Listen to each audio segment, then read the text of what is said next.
Velaphi. I'm a financial planner at GMI, and it's my pleasure to welcome everyone here this evening. I hope you're all able to find a place well, and the traffic wasn't too bad. We also have an online audience, so a warm welcome to everyone who's joined us online. It's really so nice to see so many of our clients attend this event, because ultimately the goal of this event is to provide a platform where we can share insightful, value-adding information for our clients. And so we truly hope that at the end of the evening, or by the end of the evening, everyone here leaves with some new insights and some new perspectives.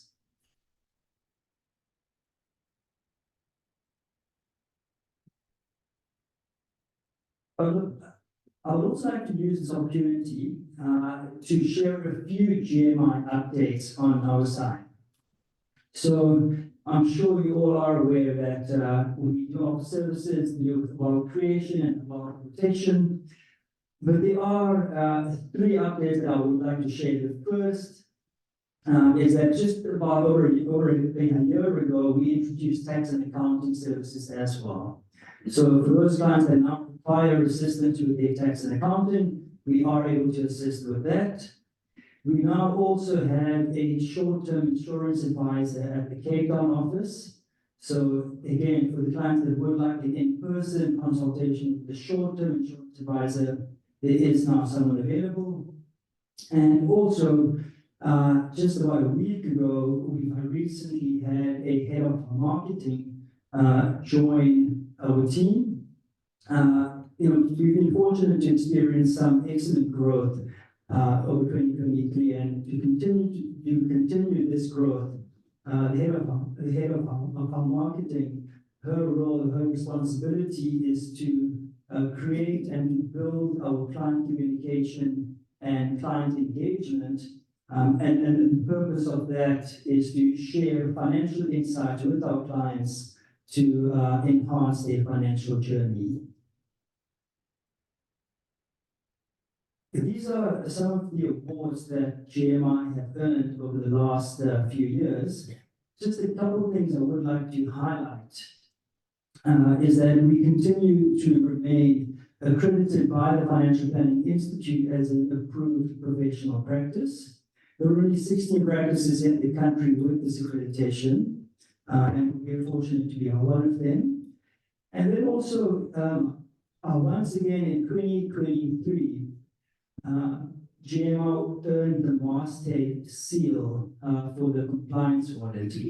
So Masthead is the compliance auditor, and they conduct 4 audits on financial planning practices. And if the practice earns more than 85% in all 4 audits, they then awarded the seal. So we had earned the seal from 2015 until 2022, and in 2023, once again, GMI had earned the seal. They scored, I think, a few percentage points short of 100%, actually.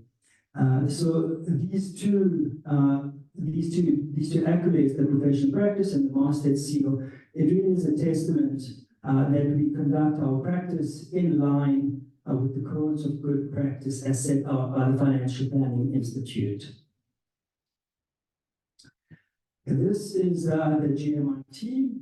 Of course, the majority are based at the head office in Johannesburg, and we have a Durban office as well, and of course the Cape Town office. And then I would like to also use this opportunity to briefly introduce the Cape Town team, just so you correspond with someone at the Cape Town office. You put a face to the email or telephone call. So I'll start off with Ntuli. If you can just show your face. I think she's at reception still. Oh, she's at reception. Okay. Is that better? All right. She's at reception. So she's the receptionist, the office manager. And then Farida, she's the service consultant. She is also not present, but she joined us just within a year ago. And then we have Wasim, who's been in the industry for 7 years, practicing as a financial planner. He joins us from another independent financial planning practice, and he's been a great addition to the team as well. Further away. I should just use that. Yeah. And then we have Tanya, who's the fiduciary specialist at GMI. She's based in Cape Town, so she's part of the GMI team. So when it comes to wills, trusts, admin of deceased estates, Tanya is the expert on the matter.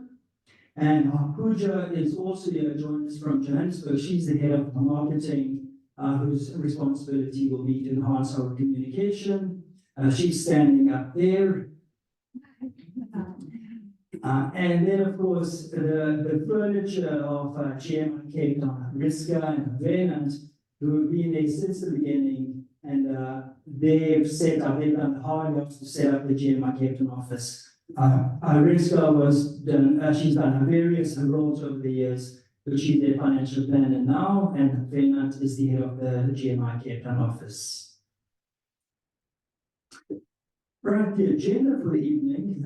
So we'll first have an economic overview by Tim Acker. We'll then have some talks by Tumi from 361. We'll talk about hedge funds, alternative investment opportunities. And then Jonty from Jaltec will talk about solar energy investment opportunities. And we'll have Velaphi and Ntuli, the GM at Eskom, and Dhesen, Moodley, the MD at Globeleq, who will discuss the energy crisis in context. We then aim to end this by about 7:30, 7:45. But after that, please do stay for some snacks and some conversation. And yes, that's it from me. During the talks, there will be a number that comes up just now. So if there's any questions, please send a WhatsApp to the number, and then your questions will be asked during the question and answer time. That's it from me. Thank you all once again. I hope you have a lovely evening. I'm going to hand it over to Tim Acker now. Tim is a chartered financial analyst, and he's been with Allan Gray for about 11 years now. Tim is going to give us an economic overview. Tim, I hope it's good news. Thanks. It's not quite loud. Okay. Great. Okay, great. Good evening. Yeah, I was wondering, we were talking earlier, asking what you said in the introduction, and I was wondering if you should mention I studied at Stellenbosch, given the audience is normally from UCT, and I thought you might hold it against me, but now I mentioned it anyway, so now I'm hold it against it anyway. Okay, so this is going to be a very quick story. I've got 20 minutes. So I'm going to give you a sort of around the world economic update, what's happening on the global side, what's happening in SA, but I'm going to do it through the lens of the markets and what's happening, because that's really sort of what I also focus on. So I'm one of the portfolio managers in some of the funds from you may be invested in the equity balance and stable funds. So that's really the lens. And I'm just going to talk about three things that I think are quite interesting and relevant to think about at the moment. So those are firstly, you might have heard this phrase, people are throwing around the Magnificent Seven, and sort of what is that? That's these 7 big technology stocks in America that have been performing really well. So think of Facebook, Apple, Amazon, Tesla, Nvidia, whoever I left out, Google, Microsoft. So people used to use the acronym FANG, now changed Magnificent Seven, that kind of changed all the time. But these technology stocks have been performing really well and driving a lot of the strong performance we've been seeing in global markets, particularly US. So what should you make of that, and is it going to keep going? And then secondly, inflation has been a big story in the last few years, especially in developed markets. So if you know people who are living in Europe, they will be complaining about the cost of living. Prices have been very high, gas prices have gone up a lot. And really, since COVID is the first time we've seen high inflation in developed markets in quite a long time. And that's now come down, but sort of is it over, or should we expect more of that? That's quite a big question for sort of how one invests in markets. And then lastly, what about SA? There are all these negative headlines that I'm not sort of going to belabor, because you're all walk out of here very depressed. But we all know what all the bad things are in SA, right? And I think a lot of people are sort of rightly asking the question, should I even invest in SA? Shouldn't I just take all my money out of the country? Or shouldn't I keep it in cash? Isn't it safer? These are kind of natural questions that I think one should address. So I'm going to talk a little bit about sort of the case for investing in SA. Okay, so jumping in, I think it's useful to just take a little bit of a snapshot of what's happened over the last decade in markets. So what I've put here is sort of the performance of a few different stock markets. So if we start with the red line, is the S&P 500, that's a big market in the US. And, I've placed everything to 100, it's $100, it's all comparable. And really, we've seen an extremely strong performance from the US market, since the financial crisis in 2008, really. And you can see it's kind of close to the top there, but it's not only is it strong, it's very strong by historical standards. So you haven't often had a decade where markets in the US have given you this height. It's sort of abnormal by global standards, and a big part of it did come from these technology stocks, which have done really well. So we've also singled out the blue line there, it's the NASDAQ, that's the tech index in the US, and that's done even better. The blue tech stocks have done even better than the overall US market. And then you contrast that with depressingly, the all-share index is the gray line way at the bottom. So, we've effectively been lagging. So that is in dollars, and it is excluding, so it is in dollars. So it's not sort of as bad as it looks, but obviously a massive divergence, right? The SA market has underperformed America by a lot, right? And that's why, as I alluded to, a lot of investors are asking, should we be investing more money, which I think is a valid question. But then I think very important to just keep in mind is it's not that SA has been that bad in all the other places or that great. Because if you look at the middle of that pink line, what we've done there is we've taken the whole world index, so all the stock markets in the world, but excluding the US. So, what's left, Europe, Japan, China, other emerging markets, all these other places. And they've been a little bit better than SA, but not by much. So actually the US has been an outlier. America has, really been the star performer. And actually the rest of the world, SA and other places, including other developed markets like Europe and Japan, have actually not been that great over the last decade. So that's sort of the historical context we should just keep in mind. But I want us to stand still a little bit on this tech stock phenomenon that we've had. And you can see, especially recently, the blue line, the tech stocks have really been flying. We saw that especially during COVID and lockdown, a lot of these stocks did really well, and they came down, now they're up again. So let's just talk about that for sort of 2 or 3 minutes.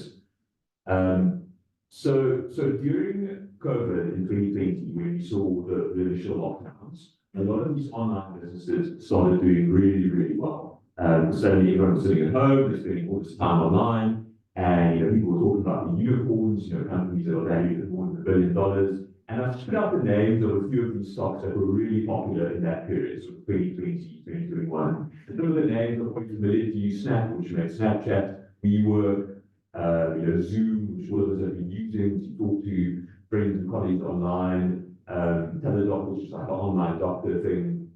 So these are the kind of stocks that were really doing well in that period. And I would classify them as the more kind of speculative ones. So often, they're making losses, but they're growing very fast, and there's a very exciting story, but there's not that much substance yet, but, potentially, bright things in the future. So those stocks really shot up during COVID, and then what we've shown here is the stock price performance since that peak in 2021. And you can see it's not a pretty picture, right? It's all down 70, 80, 90%. If you bought during that kind of euphoria period, you've lost like basically all your money on these stocks. So these kind of more speculative type technology companies actually haven't done well. You saw kind of a bubble, basically all of that's reversed, and you haven't really recovered your losses in these kind of more speculative type technology companies. But then I would contrast that with the really big technology companies. So the names which I'm sure you all know, this is the Magnificent Seven that people talk about, the Apples, Microsoft, Googles of the world. So those really big technology stocks have really become to dominate the market performance. So what we've shown here, just to kind of illustrate the quantum of this, is the gray bars is, shows the market cap for these businesses at the end of 2022. So Apple was $2 trillion company at the end of 2022. And then in red, we've shown you the market cap they've added last year, so in 2023. And these are massive numbers, right? So Apple went from a $2 trillion to a $3 trillion company. So $1 trillion, that's probably is a lot of money. That's so seriously big numbers.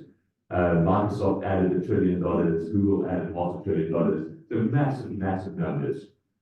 And that's really, because these stocks are so big and they're a big part of the US market, this has really been driving a lot of that strong performance that we see in the US stock markets. And now the question you have to ask is now, okay, but is this sort of a bubble, like a temporary thing, or is this actually justified and it's going to keep going? Because there are lots of reasons, to believe that these are actually high quality businesses and they are kind of putting out good results and they're actually earning, they're making cash. It's not just a story like the Zooms and, those kind of companies. They're actually solid businesses. So that is true, but on the other hand, the market is also assigning very high valuations to them. So yes, they've added all this value, the stock prices have gone up a lot, but if you're buying them today, you're paying, unfortunately, very high prices. So you have to believe that they can keep doing, what they did last year, adding these massive amounts of value. And, in our assessment, sort of that's, while it is possible, it's sort of unlikely. I think the odds are against you, just given how big they are, right? So if you Microsoft and you're making, I think the number is something like about $120 billion of profit every year, that's amazing, obviously, but if you want to grow by 20%, you need to find another $20 billion of profit next year, and the year after, another $20 billion. So, that's obviously quite hard if you do that there. So we're a little bit sort of dubious on these really big technology companies, and if they can keep putting up the performance they'll be putting up. And I think a good example is Tesla. So that's one of these really big ones that has sort of faltered a little bit. 2021, Elon Musk was on the front page of Time, they could do no wrong. And the company has been performing well. They're making all these electric cars, which are pretty nice, and they're winning market share. But actually, the stock price is down a lot. And why is that? It's just valuations are so high. Like you're pricing in all this good news, and if everything is not absolutely perfect and you have a little bit of hiccup, then actually, this is what could happen. The stock price could actually fall a lot. And we're sort of a little bit cautious with some of these other big technology businesses that it might be a similar kind of case where you're just pricing in so much good news. And is that actually the best place where one would want to base your capital? And just to finish off this theme then, so if we look at this Magnificent Seven, these really big technology companies, we've shown on the left, they make up about 20% of the world index. So this is not, just some small corner of the market. This is 20% of the world stock markets, right? So really, really big numbers. And just for context, that's as big in terms of market capitalization as the biggest 5 stock markets outside the US combined. So if you take all the listed companies in Japan, UK, France, Canada, Switzerland, you add them all up, it's the same size as these 7 businesses. Which, okay, maybe that could be right if you think these things are going to dominate the world, but it seems a little bit lopsided to me, right? So we manage in our offshore portfolios, and we've obviously from Cape Town, we've got the investment team looking at stocks, but around the world, we've got a whole team and a few offices. We actually finding more opportunities in these other places, which are sort of slightly less exciting, maybe, but there are lots of stocks you can go through and you can really find the best investment opportunities at sort of more reasonable value. So that's I guess we'll be finding a little bit more value. Okay, got a last slide on this, which kind of leads into that next point on inflation. So I started by showing you the stock market performance and saying it's really been dominated by technology stocks, but also the US market more broadly. And what's interesting is that's actually been like a pretty consistent theme since the financial crisis. So since 2008, 2009, you've really seen the US market very strongly outperform the rest of the world. And I think a lot of people kind of got used to, that's just how it is. Like the US is just better economy, the companies are better, they just outperform. But that's not always true, sorry. If you go back, sometimes this market does better, sometimes emerging markets do better. These kind of things go in and out of favor. And I think there's a little bit of a change. So we've had this, a certain kind of environment for the last, 10 years or so until the financial crisis. But some of these factors, which I think have been conducive to this, might be changing. So we put up a few factors here, which, I think some of them are question marks, has it changed or hasn't it changed? But they're interesting things to think about. So, we've had this environment where we've seen massive central bank stimulus quantitative easing, going into markets, raising the level of asset prices. We've seen very low inflation in developed markets until recently, low interest rates, globalization was increasing, supply chain was stable, we didn't really have big kind of conflicts until recently, we kind of few have actually popped up, low energy prices, low volatility. I think for a lot of these, you can ask questions like, actually, maybe the next 5 years or the next 10 years might look different to what we've seen over the last decade. So, it's hard to say. I don't know the crystal ball, so I'm not sure if it will change. But if you do think some of these things might change, then the way you invest or the kind of assets which might do well in this kind of different, different world might be different to what you wanted to own over the last 10 years. So I think that's definitely something one should be thinking about, and certainly something we kind of think about quite a lot in our investment. So it brings me to the second theme on inflation. So we've shown on this slide is just inflation in the US over the last decade. So just look at the red line to start off with.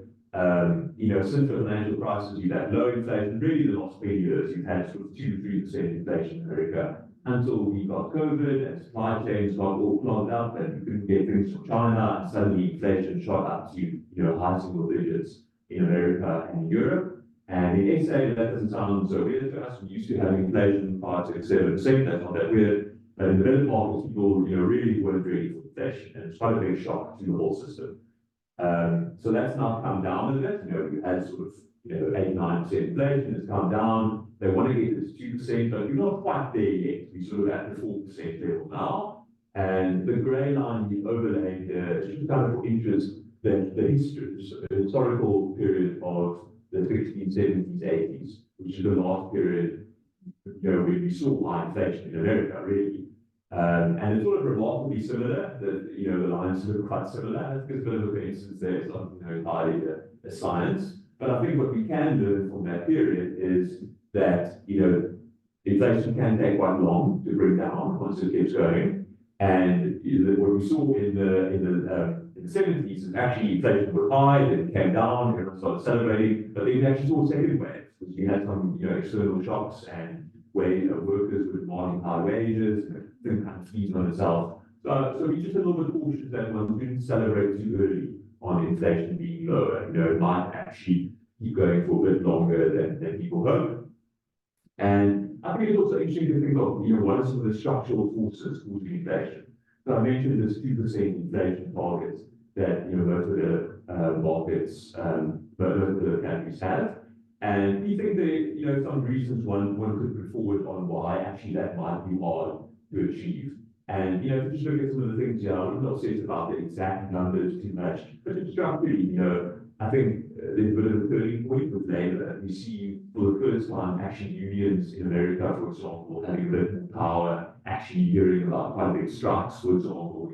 Workers are saying, hold on, companies are making so much money, we actually want a little bit of that pie, on our side as well. Globalization, which has been quite a strong force bringing prices down. Everyone was outsourcing everything to China. Prices didn't go up that much for goods that people bought to China. Now suddenly that's reversing a bit. Actually, people are saying, we pay a bit more to make things locally, so we have security of supply.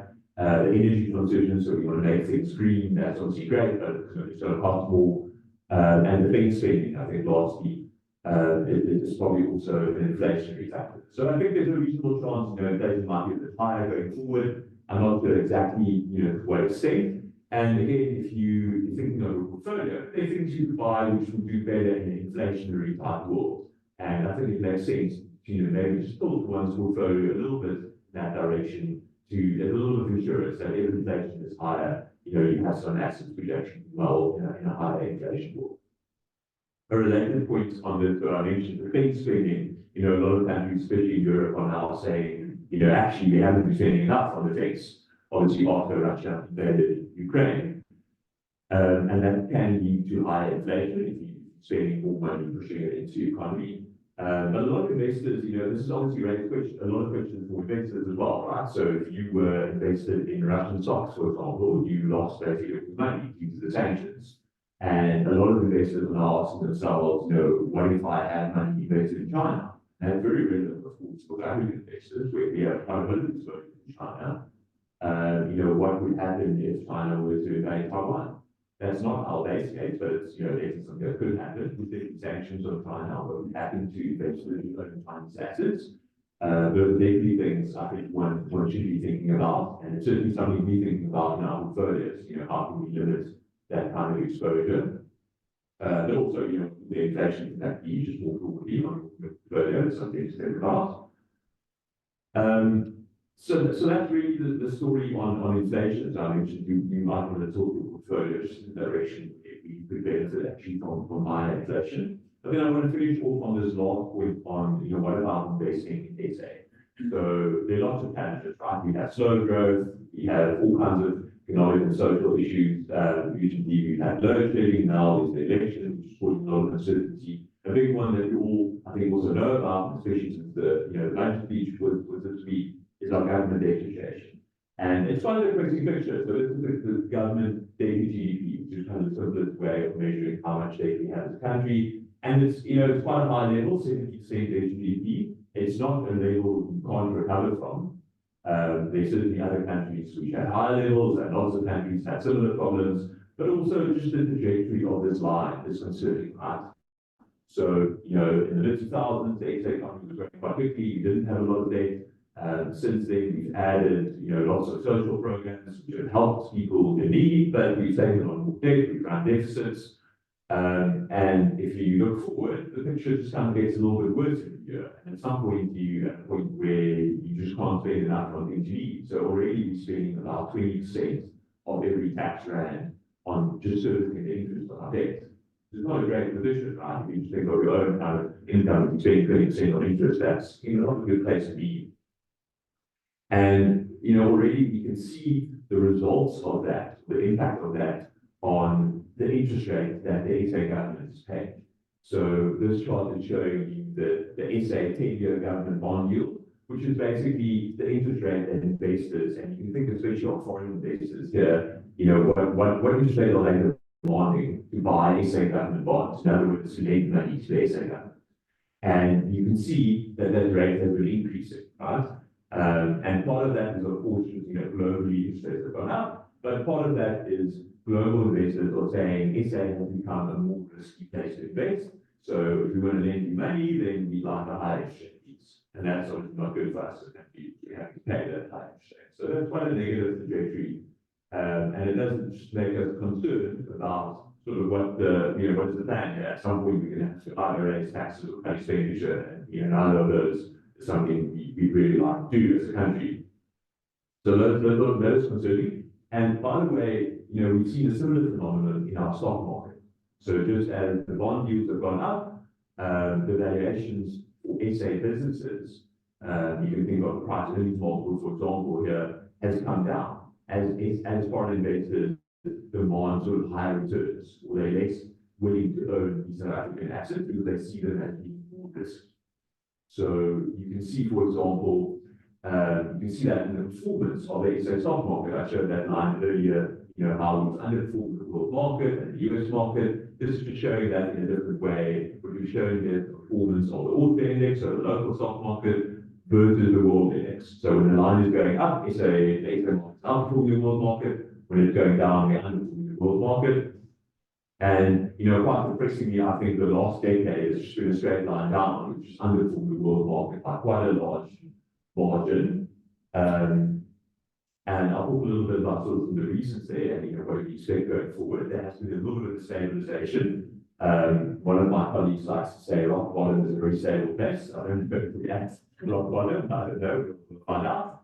I think the sort of two things to just remember here is, 10 years is quite a long time, but it hasn't always been that way. There have been times when the SA market is actually outperformed by a lot. So, we all obviously hope we go back to one of those periods.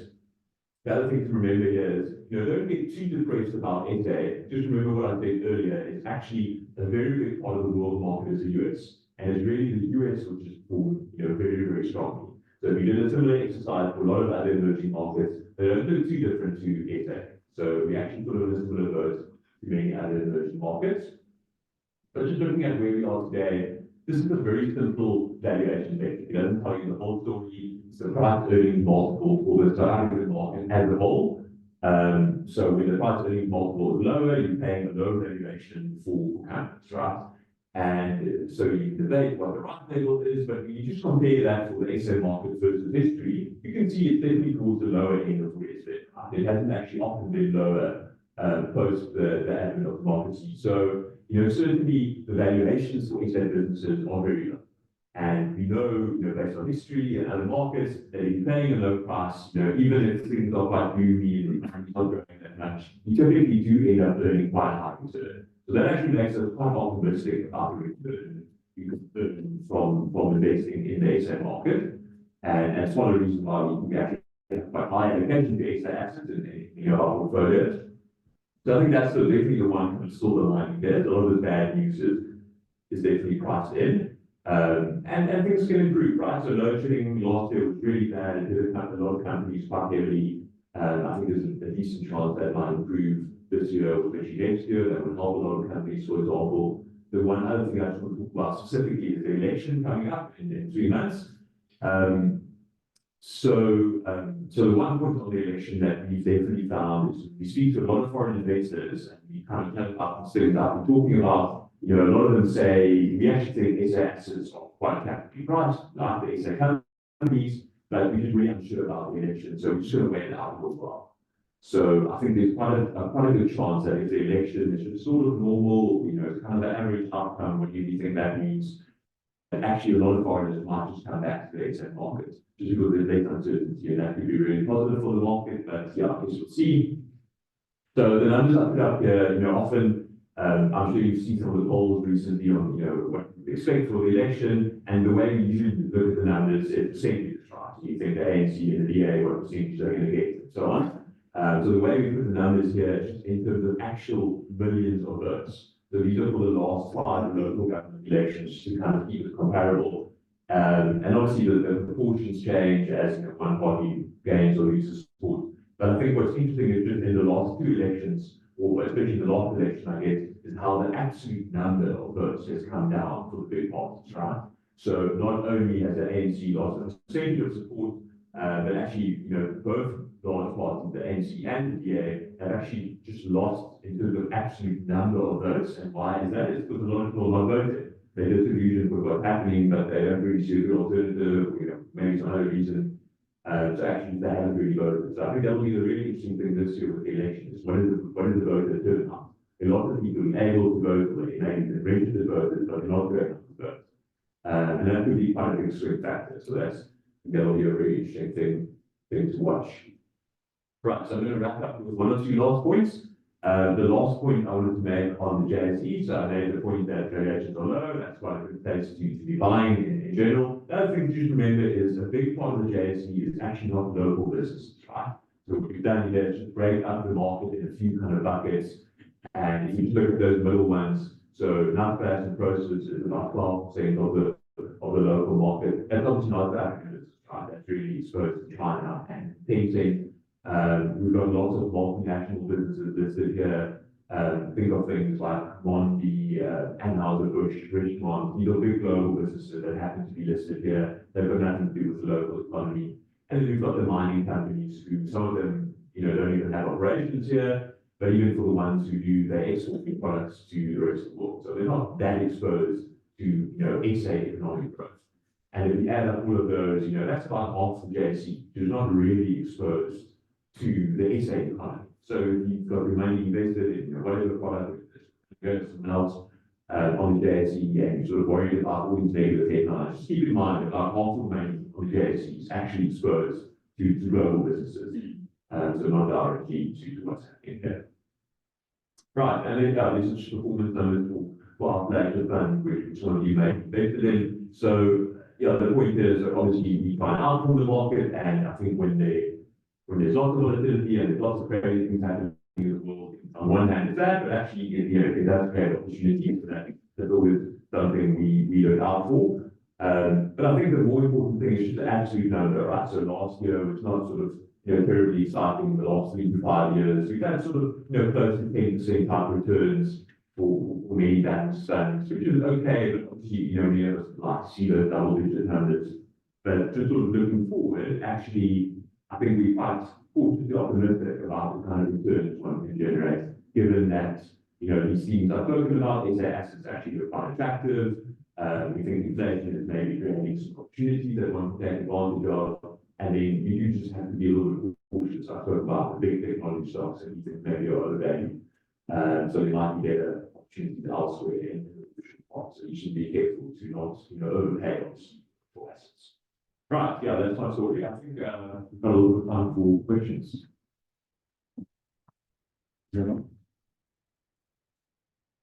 Cool. Okay, while we wait for questions in the audience, there's 2 questions online. The one is a pretty sophisticated one from Winner, but I think the more appropriate question for most of the people in the audience is, so what about Bitcoin? Someone asked, what about Bitcoin? So for the professional investors, let's see their view on cryptocurrencies. Yeah. Bitcoin being an example. Well, there was a time when we got lots of Bitcoin questions, then we suddenly got no Bitcoin questions, and now they're coming back again. Yeah, I mean, it's speculative and risky, is the first thing I would say. So, not that people own it or want to own it, so money in, I would say that's fine. There's lots of things you can invest in. Just firstly, just be aware it is high risk. So, just be careful if you bring money in. It's like going to the casino and you kind of write the money off, and if you win, that's amazing. If you don't, it's, that's one of those things. Obviously, we've not invested in our funds. We, we'll be able to do the regulations, but even if we could, I just think the risk profile is sort of too high. It might go to the kind of risk profile you have by venture capital assets, which could be fine for some people, it could be fine for quality portfolio, but it's tricky and it is still early days. So it's, I think that you can make an argument of why I can do an investment, but you can also make a counter argument. So it's early days. Cool, thanks. And that's the only question online. I think in the interest of time, we're going to hand over to Tumi as well. Maybe just from a financial planning wealth management perspective, sort of our view of Bitcoin. So it's alternative asset. And I think when we think about investing, we kind of say alternative assets should be part of a portfolio. And for most institutional work as well, it kind of says alternative assets is probably 10 to 20% of the portfolio. So anything in line with Bitcoin fits part of that alternative part of the portfolio. But our next 2 speakers actually are presenting about alternatives as well. Things a bit different to the normal mainstream. So I'll hand over to Tumi. We'll chat about hedge funds in 361.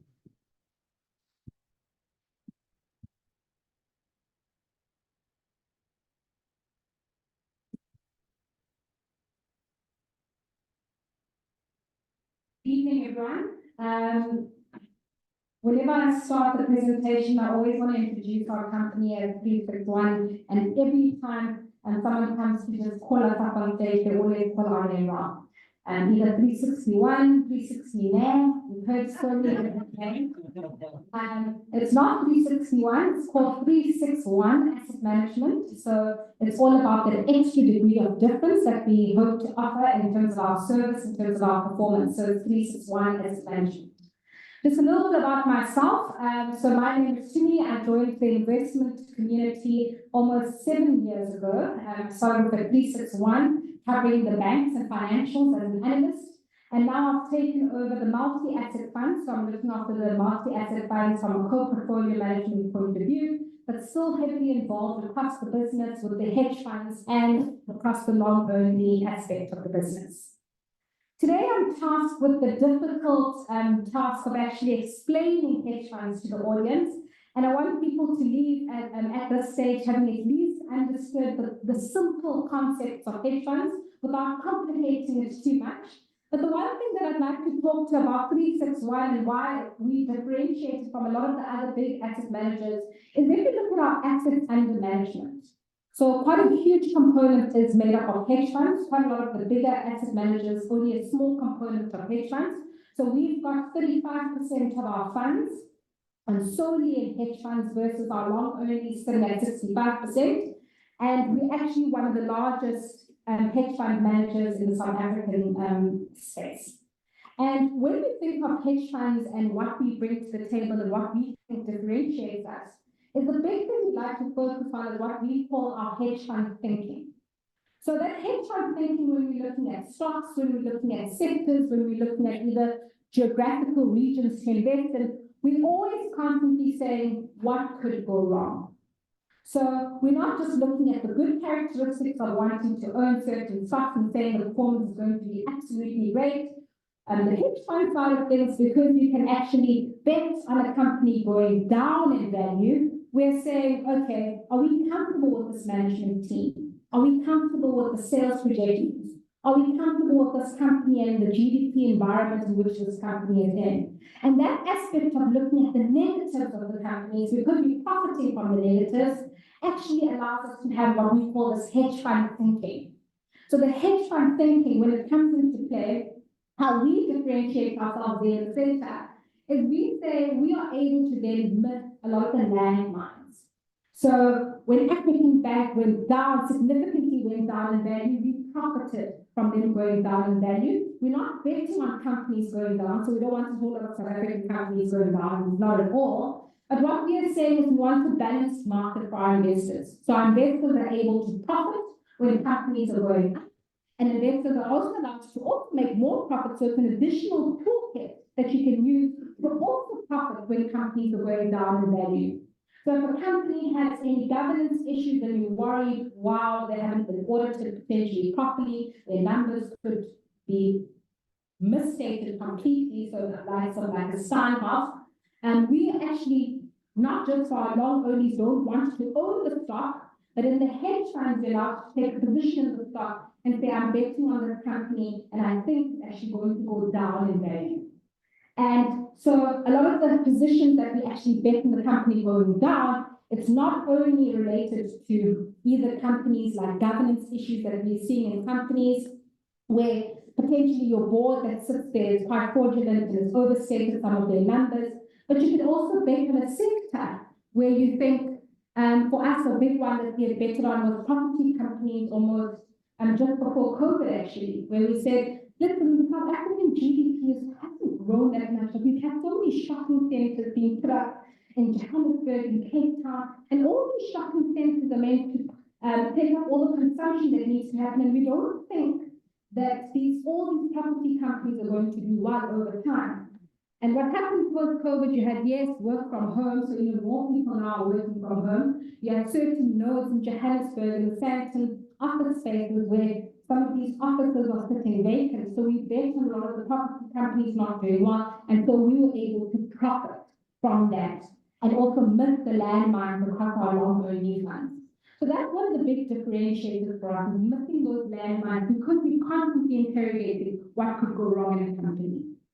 The second two aspects that it provides us with is the true active management style. So because we're constantly interrogating the company, we can also be quite nimble and flexible in our approach. If we don't like the company and we think the factors have gone from positive to negative, we're happy to close out the stock in the portfolio and sell it out in our long only, and we're happy to then take a position in the hedge fund to bet on it going down. So you would have noticed with Sasol during COVID, people were so nervous about oil. We were quite negative on what was happening with Sasol. They had a huge project in the US that they betted on, and the debt level had increased significantly. So we had taken a position in the hedge funds on the Sasol actually going down in value, and it was good for our funds. But then during COVID, it had significantly gone down, and now we're saying, listen, it now looks cheap.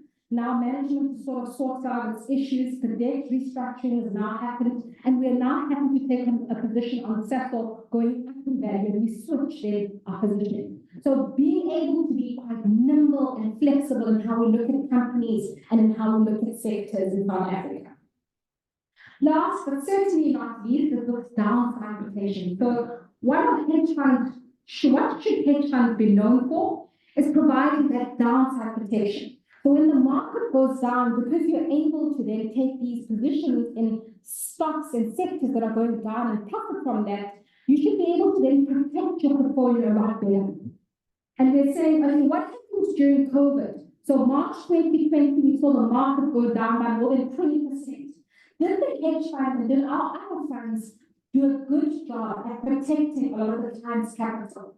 And if you look at some of our performance we put there, our hedge fund was flat during that month, that March month, when your market was actually almost down more than 20% in that month. So it's doing that good job of protecting that portfolio and allowing actually that downside protection to come through in the portfolio. So the tricky thing with investing and the tricky thing with hedge funds and alternatives is people are always questioning, okay, is it the right time to go into hedge funds? Is it the right time to go into balance funds? And we had Tim speaking about South Africa, investing in South Africa, which maybe I should put my portfolio because the likes of Zoom didn't do so well in post-COVID.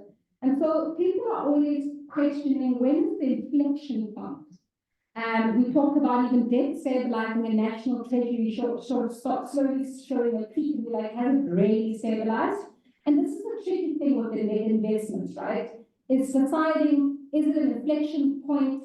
The markets may be going crazy, it's now going to slowly go up in value. We've seen quite a lot of different market events happen over the last few years with COVID, with Russia, Ukraine. And people are questioning, do I need to put my money in a safe investment? Do I need to put my money in a more high risky investment? And investors are not quite sure where to put their money.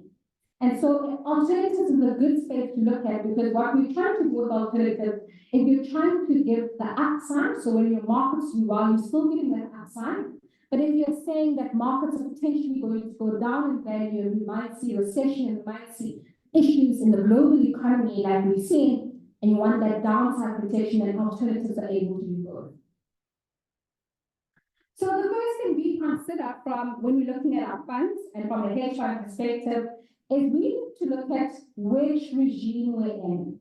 And so the question we're always trying to bucket into, is it an old normal? Is it an abnormal feature that we've seen in the market, or is it a new normal? So yes, we've got a lot of the macroeconomics talks about budgets, we've got interest rates, we've got inflation going up, and we're trying to say, okay, from all this market noise, how can I bucket this information that I'm seeing into 3 different buckets? And from actually bucketing the information into these 3 different buckets, I can then make a decision on where I think markets are going to go.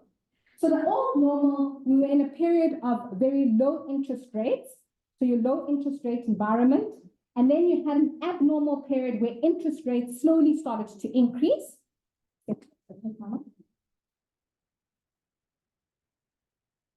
And what we saw is a lot of countries having abnormally high large deficits. So a lot of countries, not just South Africa, having a debt problem, but a lot of the countries having debt issues overall. I think for our online audience, let's just change the mic quickly. Thank you.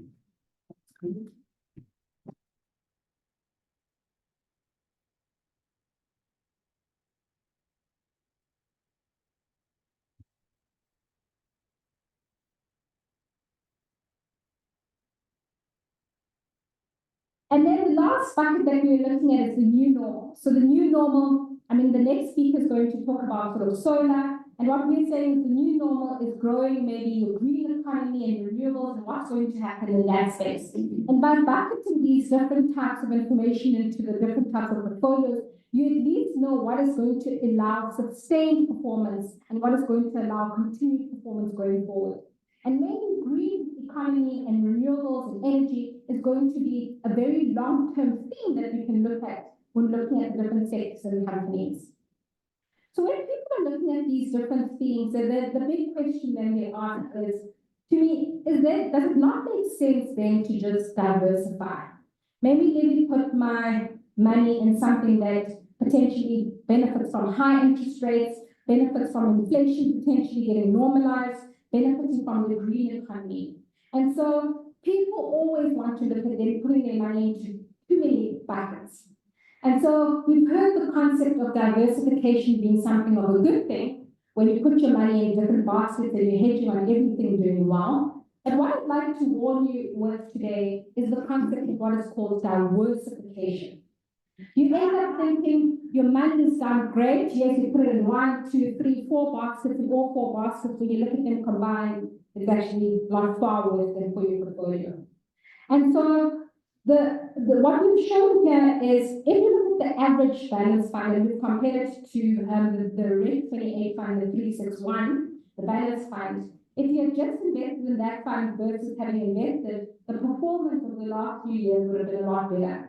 So even though you're wanting to diversify and add some diversifiers in your portfolio, you still have to be careful of what you're adding to your portfolio. If you're going to add the same thing and you've added 3 dirty apples to an apples basket, all 3 apples are going to be dirty at the end of it. So what we're trying to say here is be careful in terms of adding the amount of diversifiers in your portfolio and looking at whether they all do a different job in your portfolio and are not trying to do the same thing. And this leads me to what is the different roles in your portfolio? What should we be looking at in that portfolio?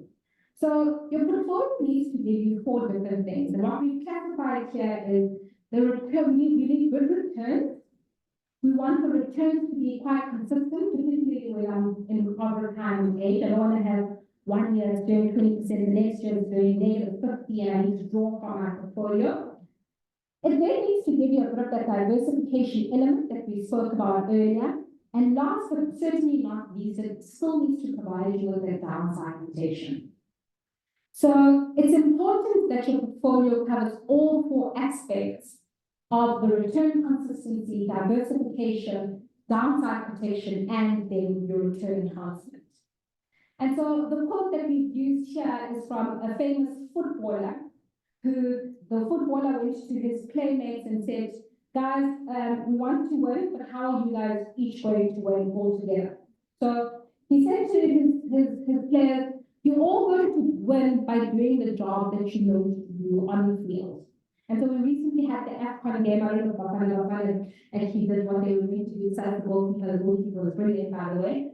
But each person is meant to do what they're meant to do in the portfolio. So if you look at return consistency, if you're plugging in something into your portfolio and it's supposed to bring that return consistency, then it needs to fit the job of bringing in that return consistency in your portfolio. And what we've shown here is alternatives and hedge funds have the capability to bring in return consistency, downside protection, diversification, and all 4 characteristics, depending on the hedge funds that you're investing in. So you still need to take stock of statistics that they bring in that downside protection, that they bring in that return consistency. But in comparison to a lot of other different instruments and a lot of the fixed income components that a lot of people look at and bolstering into their portfolio, the fixed income components only do so much. They can add a bit of diversification, they can add a bit of return consistency, but they don't do the job of potentially protecting that portfolio during the downside periods. So let's look at hedge funds and let's look at, have they done the job, particularly when looking at 361, in fulfilling those 4 roles that I mentioned in terms of return consistency, downside protection, diversification, and all of this. And the first one we're looking at here, Tim used a slide that looked at the S&P and how the S&P performed versus South Africa. And here I'm looking at 2 different variations. How would the S&P have done if you missed the 10 worst days? How would the S&P, this is the US markets, have done if you missed the 10 best days? So you always hear advisors or people saying, you don't pull out your portfolio, you're going to miss the 10 best days. And yes, it's true. We don't want to miss the 10 best days because had you just stayed invested in the portfolio, you can see that you would have had a better return than quickly trying to time if you missed the 10 best days. But what a lot of people don't talk about and what we're always trying to look at, as I said, in the hedge fund, is what if you missed the 10 worst days? What if you missed the 10 worst stocks? What if you missed the 10 worst sectors?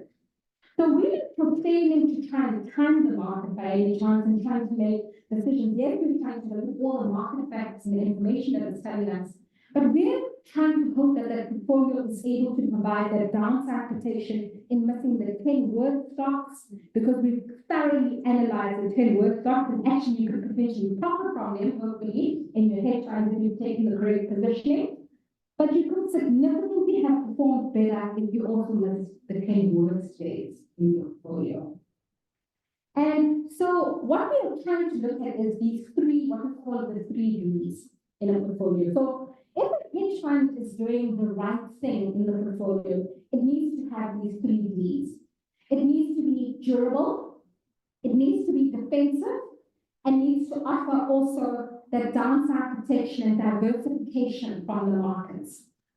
So if you look at typical funds perform very similar to the market. When the market goes down, they also go down 80%. They also go down 20% to 18%. So what we're saying is, from a hedge fund perspective, we are a lot more different how we structured than a market index. So we're not the same in terms of the diversification.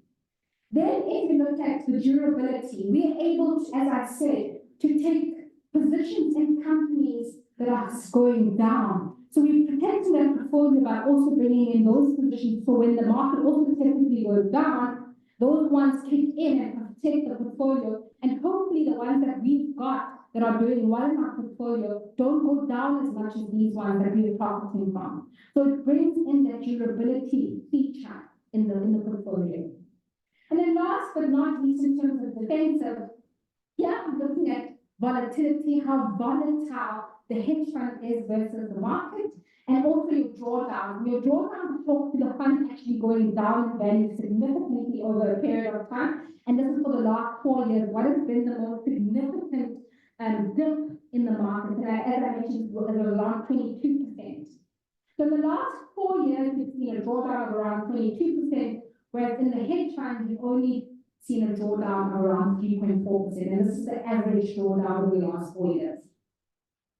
In terms of your volatility as well, it's not as volatile as the market, so your return consistency is a little bit better because you're not going to be drawing from very low periods when the market is done very poorly and you're trying to draw from the portfolio, maybe you're retired and you're trying to draw from that low point when you should be investing more at that low point because now stocks are a lot cheaper. And this is the feature that comes in terms of defensiveness on your portfolio. And then let's look at the downside protection. Over the last 10 years, if I were to pull out the worst 10 months, how has the portfolio fared? And you can do this across different hedge funds and really text in terms of that downside protection, whether that feature has come through. And what we've shown here is a 361 tick over the last 10 months, over the last 10 years, in the worst 10 months. We've at least managed to protect some of our clients' capital. We haven't made them lose that much in terms of their portfolio. And even if you look at it over more recent periods, so like the 2020, 2022 are more recent periods, here you can even see that downside protection kicking a lot more ever since we've improved our process over the last 5 years. So that downside protection even kicks in a lot more in terms of protecting that portfolio. And then the big question that people ask me is like, you guys are able to protect. That's great. But what happens when the markets now do extremely well and you have a huge market rally and you guys have put in these protection features that potentially don't pay off for your portfolio? And what we always say to our clients is when the market goes up, we don't try and capture the entire upside of that market because we put in those protection features, but we do try and at least capture almost more than two-thirds of that upside. So how this portfolio actually outperforms, if you capture that upside, so don't ignore that upside completely, you capture some of that upside, you then protect a lot more on the downside of the portfolio, and this actually results in almost mid-single-digit annual outperformance over time.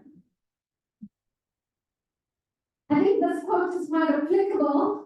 So it says, when the winds of change blow, what do people do? So some people go and seek shelter, whereas others actually build windmills.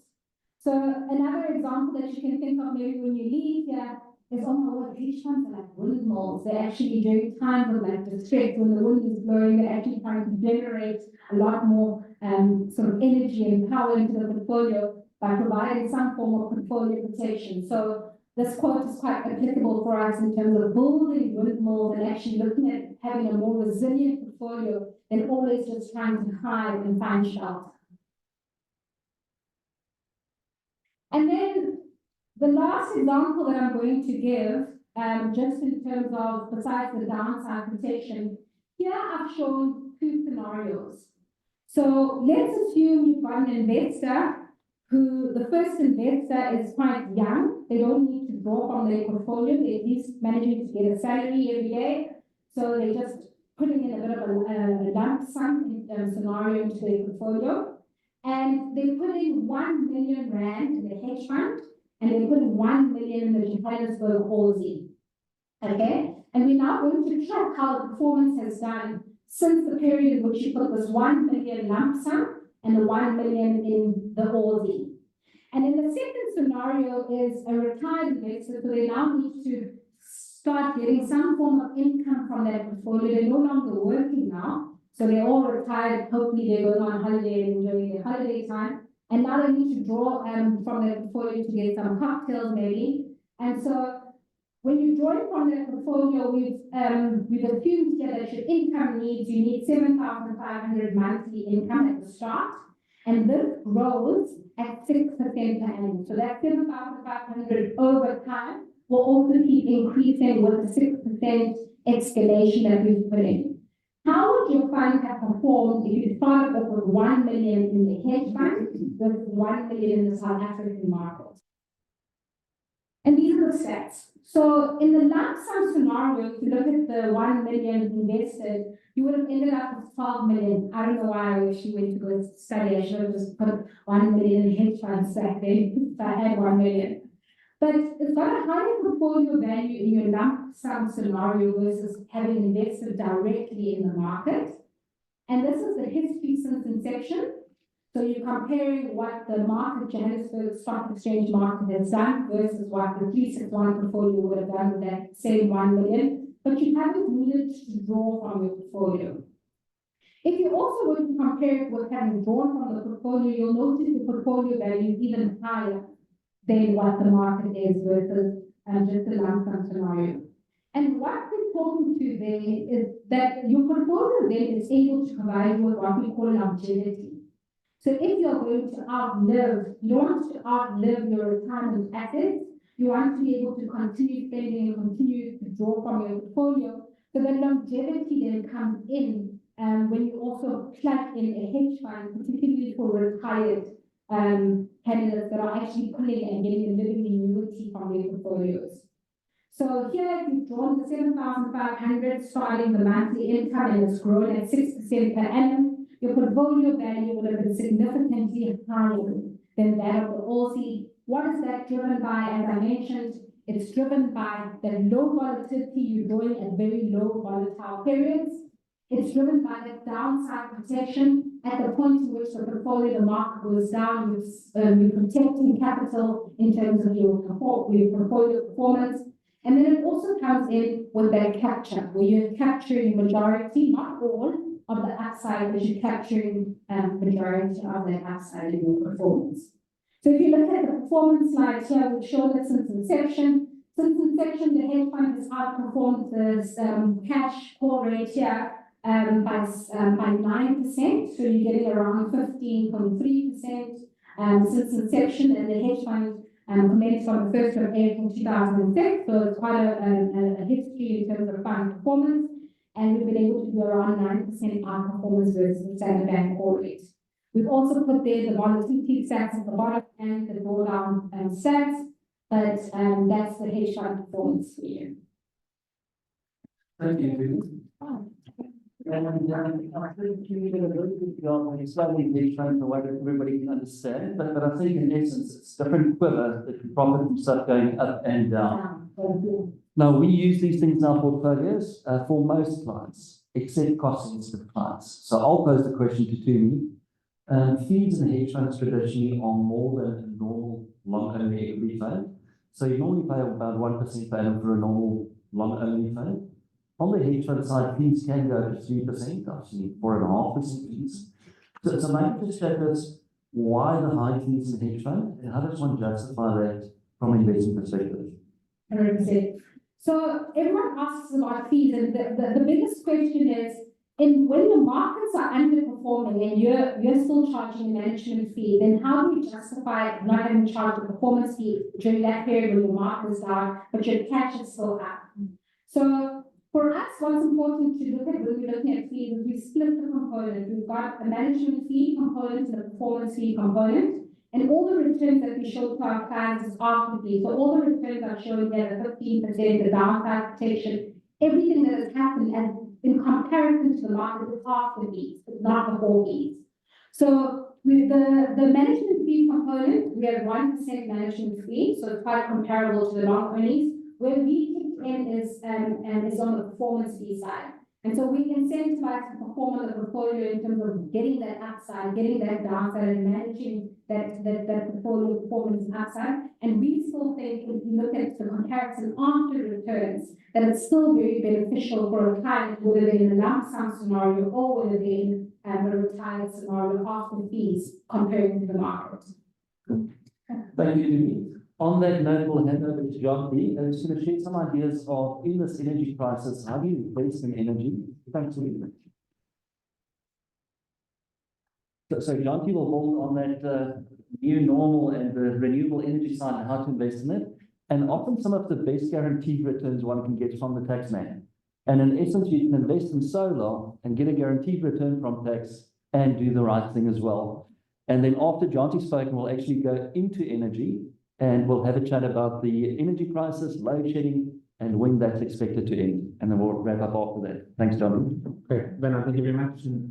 Thank you all for attending. And I'm very grateful to be here from Joburg, and I've got a very young family. And tonight will probably be the first time in 18 months that I'm going to sleep through. I'm not going back tonight. I'm actually going to stay a few more days and just recover. So very happy to be here. I'm going to explain a really interesting incentive. It's called Section 12B. For those of you who pay tax, I'll explain some things, and you probably say to yourself, "This is too good to be true." It's not too good to be true. We've been doing this for tax incentives for many, many years. And the current tax incentive is only around for another year. So at the end of February next year, you won't be able to invest at the current incentive rate. So it's really your last window of opportunity. And I think what's really going to stick out is, if you invest with us, we're launching this investment. This is our fourth fund. We'll be launching only in March. But if you're in a high tax bracket, whatever you invest with us, we'll aim to return 90% of your money in the first year. And that's largely because of the tax incentive. So there's some clever structuring, which I'll explain to you, but really the incentive is eye-watering. A little bit of background into the business. We've been around for about 13 years. We managed over 2 billion rand in retail investors capital. We focus on alternatives. So we only do solar, we private equity fund, we've even got a crypto fund that's been around for about 5 years, doing really well at the moment. Big advocate of cryptocurrencies. And we've got around 1,500, a significantly more number of investors who currently invest with us. And within the solar sector, we have got probably the fastest growing solar fund management team in the country. And a lot of us, and the people on the screen, they just do solar day in and day out. And as a result, we've done a huge amount of investments over the last year, over the last 6 months, in fact. If things go well over the next week or so, because we are entering the end of the financial year, we would have aimed to have invested or financed in South Africa 400 million rand worth of solar in the last 6 months. And it's really diverse. As you can see on the screen, for some reason, a couple of items not showing, but property funds, commercial, agricultural, retail, a lot of sectors in the market that we're busy providing funding to. But it's all in the Section 12B tax incentive. And the incentive has been around since 2016. But about 14 months ago, the Finance Minister made an announcement. And the announcement was, if you invest in solar, and please don't confuse this with your home. So if you go and install solar in your home, and before the next week, you're paying back 15,000 rand. It's got nothing to do with that. The incentive is, if you invest in solar, if you generate income from the sale of electricity from solar, you're entitled to a tax deduction, provided the solar produces electricity in that financial year. So we have, as a business, invested into many solar projects, mostly on commercial roofs, and our investors get a 125% tax deduction through investing with us. And what that looks like is, if you look at this investor, they earn a taxable income of 5 million rand. They don't invest into Section 12B, or they don't invest with us. The taxable income will remain 5 million, and then they're paying tax around 2 million rand. But if the same person invested into a Section 12B fund like ours, if they invest in R1 million, they'll be able to reduce the 5 million by 1.250. Therefore, they'll only pay tax on 3.750, and as a result, they'll pay tax around 1.5 million rand. But their saving is 562,000 rand. Now, what I mean by that is, if you invest R1 million with us, and you are a provisional taxpayer, as an example, you would have paid 552,000 rand less in tax next week. If you're a PAYE payer, in other words, the company is withholding your tax, if you invest with us in June, July, you will receive 562,000 rand back from SARS. This is very similar to those of you who invest into Section 12J. Same, really the same story, really nice tax deduction, but here you're getting 125% tax deduction. So it's really, really large. And for March, we've got a really exciting investment. And really how it works is you invest with us, we take your capital, we look for businesses or corporate and industrial businesses that are buying electricity from Eskom. And we are giving them an alternative, generally cheaper and a bit more reliable. I'm keeping on very carefully, that's the next speaker. So really what will happen is a solar installer will approach a office park. In this example, the office park wants solar. What are the options? They'll go to a bank. Bank will take 6 months to make a decision. Bank will only give them 70% of the money, and they'll give them quite a high interest rate. We alternative, and that same office park will come to us. We'll fund the whole project. We'll finance the entire project. They won't have to put down security or sureties or assets. We'll finance the whole project, but we own the assets. We sell them electricity generally at a cheaper rate than Eskom. And if there's a battery component, they won't be affected by load shedding.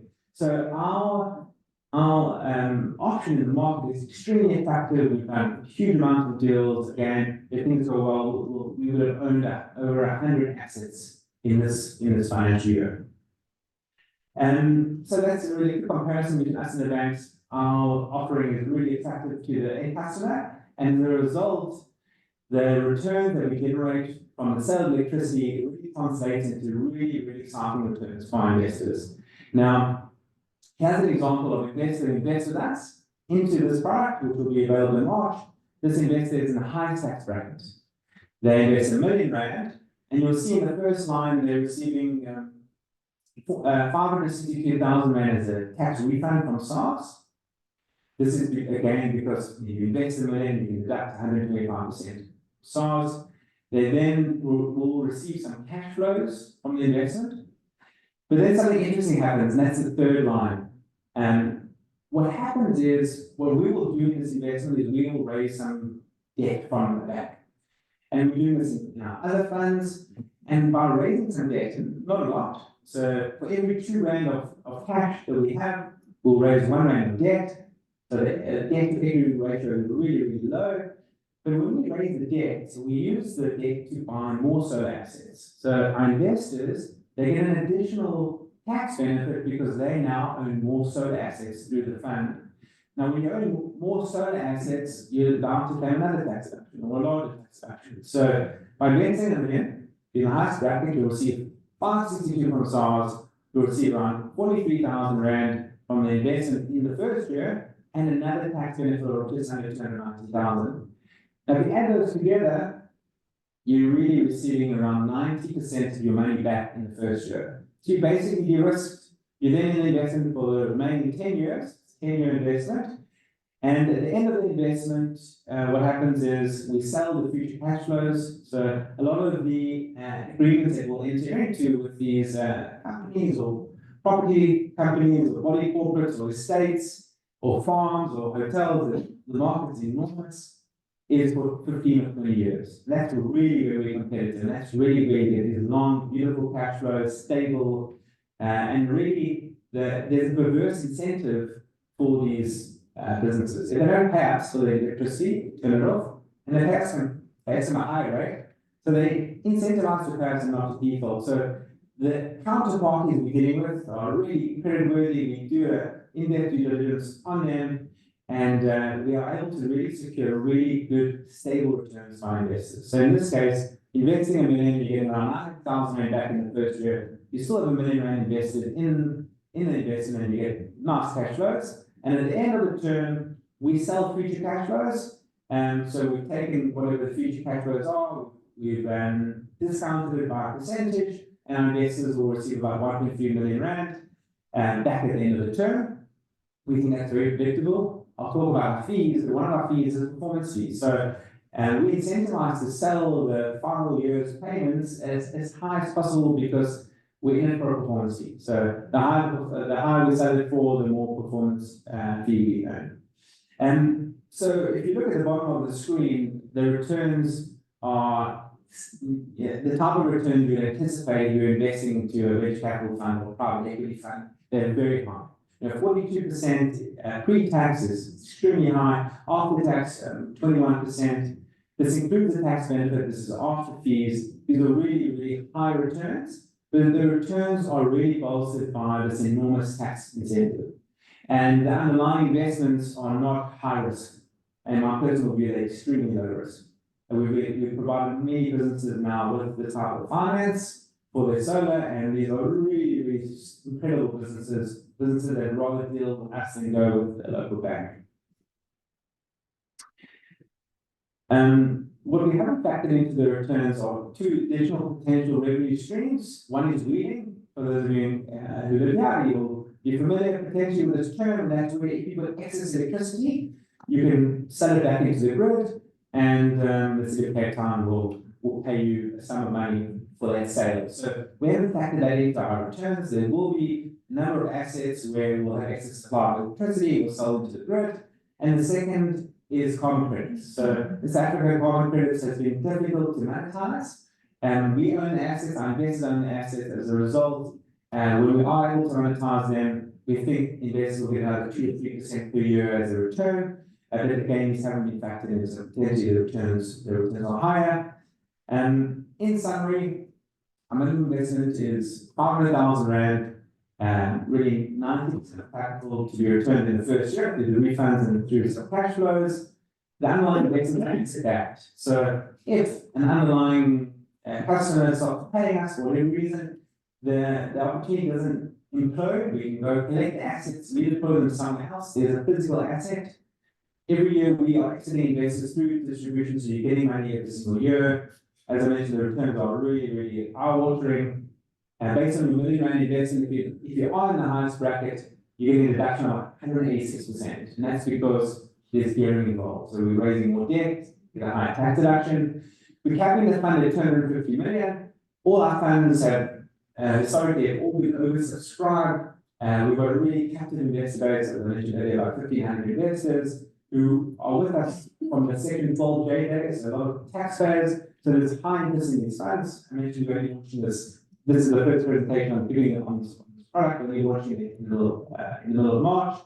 And for 10 years, we'll distribute income on an annual basis to our investors. Lastly, fees. Our fees are 2.25% per year. And then we charge a performance fee. There's a hurdle with a high watermark and cash up. And what that means is, if we exceed our hurdle, we earn a performance fee. If we don't exceed our hurdle in the year, we don't earn a performance fee, but in the following year, we need to catch up what we missed in order to earn a performance fee in the future. So we incentivize to perform. Thanks. Thanks, Jonty.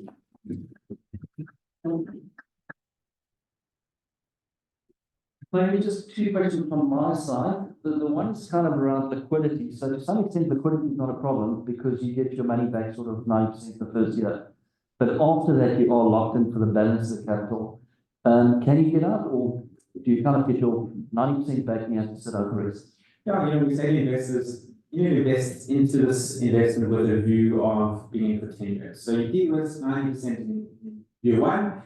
Unlike Section 12J, which from a legislative perspective, you have to be in for then 5 years. Here you don't. If you can find someone who wants to buy your interest, you can sell it.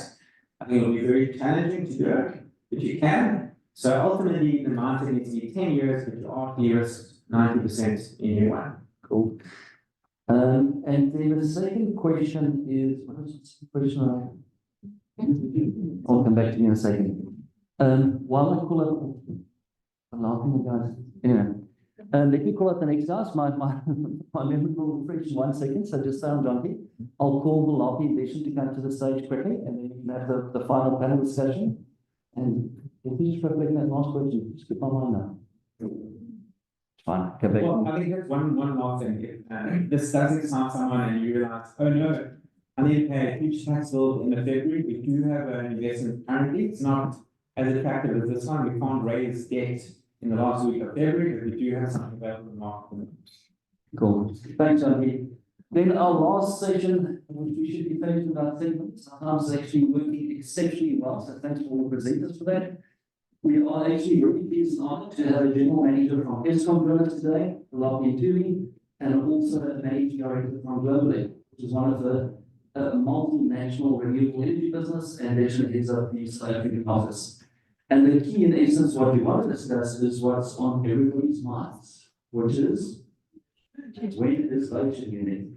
We'll get into a bit more insight, but I think very grateful to have both public and private sector to share their thoughts on when load shedding is ending, why is it taking so long, and give us a bit more insight into what's happening at Eskom and the private sector.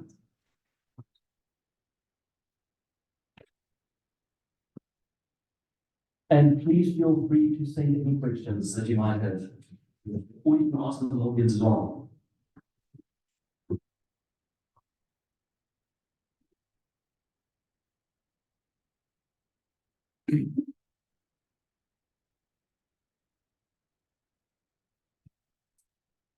Cool. Thanks, James. So I think we're going to start with the first question, which is probably one that both of you get at every intervention, at every cry, which is when is load shedding ending? Let's start differently, not in the public sector. Let's start in private. Let's start with Dhesen on that. Hi, everyone. Lovely to be here. Yeah, I think, a couple of years ago, when the space of climate became like more urgent, it wasn't an application on the branch, and it was like, seriously, you're in the sector. So, Thanks. thank you. When the question started to become more urgent, we had more stage 6. I think the answer is more realistic in the new RP 2023, which is 2027 to 2030, before we see the end of stage 1, stage 2 load shedding. What is RP? Sorry, RP is the Integrated Resource Plan, which has been in development for some time. And the last version of it was issued in 2019 by the Department of Minerals, Resources and Energy, and the latest version came out in the last couple of weeks of December, first week of January this year. So I think that is the best information we have at the moment, is load shedding is not going anywhere quickly. Excellent. And maybe then you would also resonate some of the thoughts, Velaphi, is it about 2027 or sitting inside of Eskom, or what are your thoughts and views? Yeah, no, that's a fair question. So it is a very challenging, question to answer, and it's not that simple to answer. So what I normally do in response to this question is really looking at what has happened. So if you look at the last 2 years, 2022 and 2023, we went up to about 11,000 gigawatt hours, that was shared in the country. 2023 being more severe with regards to the severity of the stages, stage 6. We saw a lot of that in 2023. But the biggest predictor of your load shedding, which is counterintuitive, is actually not in the winter months, but in the summer months. So what happens in the summer months, and that's when you get your significant amount of load shedding. Because why? Is when that's when we do a lot of maintenance. We do maintenance in the summer months so that they are ready in the winter months. And if you look at how this year or how this summer has gone, yes, there's been load shedding, but a bit less severe to what we have seen in 2022 and in 2023. So we complete the summer, by winter, that's when we're ready, and that's when we actually have less severe erosion in some intervals because all almost generating is there. So why is the question difficult to answer is there is three components to it. So the first one is the generation, enjoying the between generation. One will also procure new generation, from businesses and independent power producers, and the third component being about demand side management. So all those three things, which have completely different variables, needs to be together for us to see the end of advocating. And all this business and public sectors, we need to work together in making sure that happens.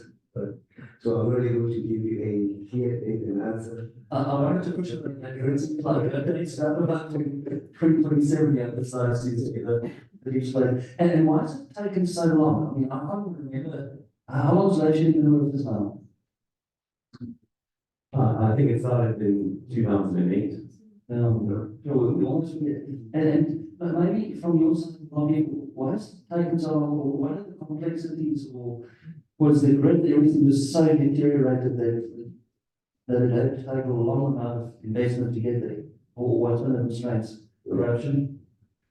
So the first bit of load shedding is we call it blackouts at that time. Back in 2005, when we had the generator oil incident at some point you lost both units at Globeleq, and we had what we call blackouts. So that was the initial phases. After that, then you had the keep the lights on, which it was approaching the World Cup, and at all costs the lights were kept on. And that's when we started having challenges because maintenance could not be done, and it became very difficult from there. So why has it taken so long is I think the challenge was probably not fully understood as to the condition of our fleet, most of our fleet, which is the cold fire fleet was like. So that is one. Then the second one, it was the delayed investment in new generation. So if you go back, you could see the papers, you could see all the information that has been shared around the need to have new generation. Then as a result, the decisions to build the Moodleys, the considers of the world, and then were done late. And the planning, you can see for yourself, was not good. And then we had a lot of overruns. But these power stations, the big power stations, they should have been online way, so those are the two, I think, in my view, significant things, really understanding the condition as to where our power plants were, and secondly, the delayed investment in new capacity and new generation. And in that additional capacity, private sector comes in as well as bringing online renewables. So maybe first, just for understanding, if you can share this, what is it the private sector does, and what is the contribution? And then maybe after that, I want to allow you to kind of talk about what is the bigger role of private sector, and what extent they're helping getting to a point, or whenever that endpoint might be. Yeah, I think you were to when I think load shedding really started becoming a serious part of where the energy system is being managed in 2008. Not long after that, the renewable energy investment program started in the country. And at the time, it was a bit of a trial. It was, we need to do this, and there's an opportunity in the market. It originally started out as kind of a feed-in tax, basically a government subsidy to bring in clean energy in line with the white paper towards less carbon intensity. And what happened between 2009 and 2015-16 was that the cost price of wind and solar dropped radically globally. And all of a sudden, renewable energy stopped being a trial and became a serious source of energy across the world and cost competitive to coal. In 2008, renewable energy was much more expensive than coal. So what the private sector has done in the last 10 years is really brought in a lot of capital and skills to executing mainly renewable energy in this country. So over 200 billion invested. It's been one of the most successful private sector programs of infrastructure investment. But it's actually tapping a very small side of generation, because renewable energy, we don't like the word intermittent renewable energy, but it depends on the resource that's available.